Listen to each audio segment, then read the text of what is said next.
right, so we know that Ghost Story is this, obviously very funny, very everything else, but it's also based on a lot of scary, ghost, it literally is ghost stories.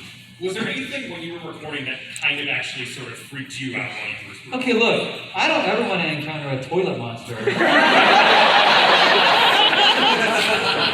Like, that is your, we're just going to go here for a second. That is you at your most vulnerable. And imagine you are there at your most vulnerable, vibing with that particular exercise of voiding, and a demon decides to materialize from your shitter? Invade? No. I don't like that.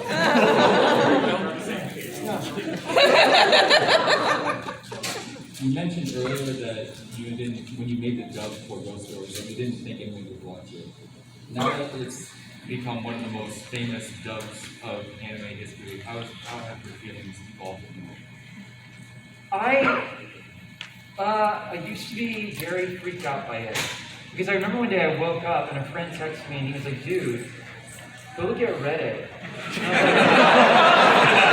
That's never how I want to receive a text from Reddit.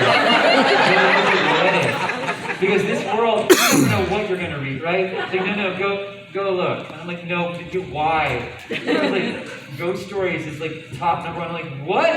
He's like, no, go look. And I was like, holy. And it was the thing where that clip of like Ghost Story Dub's funniest moments had gone overnight from like 200,000 to like 2.3 million views. And I think all of a sudden with like everything being memed and with social media and GIFs and everything, like Ghost Stories just really found this weird new place to live and thrive.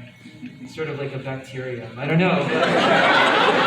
And I've embraced it, clearly. But like, at first I was really freaked out. I was like, man, there was a brief moment where this fringe group, I don't even know who they were, but it was a fringe group of anime fans, decided to call for all of our cancellation. Like, cancel anyone who worked on the Ghost Stories. And everyone was like, shut up! No, we won't! So, stay strong. But, no, but I embraced it, and I'm actually very proud of it, because I'm proud of anything that makes people laugh. Hi, hello.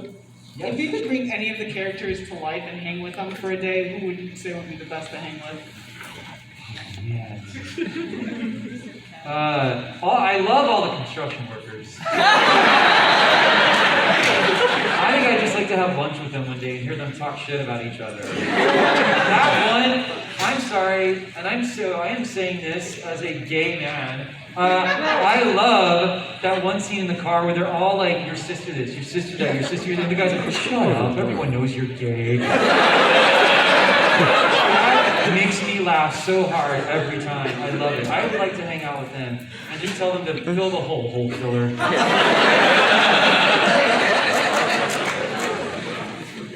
Kind of a basic question. How were you approached about doing it? What was your reaction to that? So this was one of those where we did an audition. Stephen Foster just knew who he wanted to have come be in the show. And he called me one day and he was like, he's just one of those like, he's a sassy, like 60-something-year-old gay guy that like, and he's just very like, stereotypical, like, hey, what's the crisp? And he was like, Patton. Like, I'm good. Look, I know you're working on some things in next week with the studio. I want you to come by and record a little bit on this crazy show we're doing. It's called Ghost Stories. Now, of course, it was a children's show in Japan, but we're not going to do that. And I want you to play this kid Hajime. He's one of the leads, so, you'll make some money. And I'm like, okay, cool. And he's like, but you're going to be like this little perverted kid. And I'm like, cool, good. Don't worry, it's going to be great. It's going to be hilarious. And that's how that was approached to do this. Here's a quick question. Yes.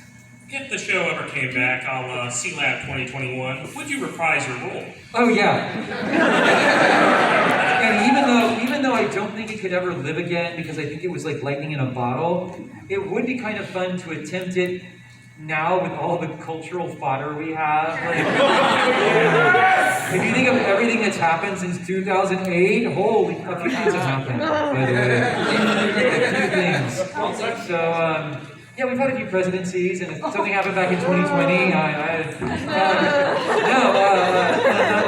I'm just saying, you know, some Kardashians, you know, like there's some, oh my God, the things we could talk about. Yeah, it would be fun. It would be a lot of fun. But I don't think you'd ever capture, it's like people have tried to revisit, like remaking Rocky Horror Picture Show. And it never really works because, like you can see stage versions of the play, that's one thing, but when they try to remake the movie, you can't remake what that movie was.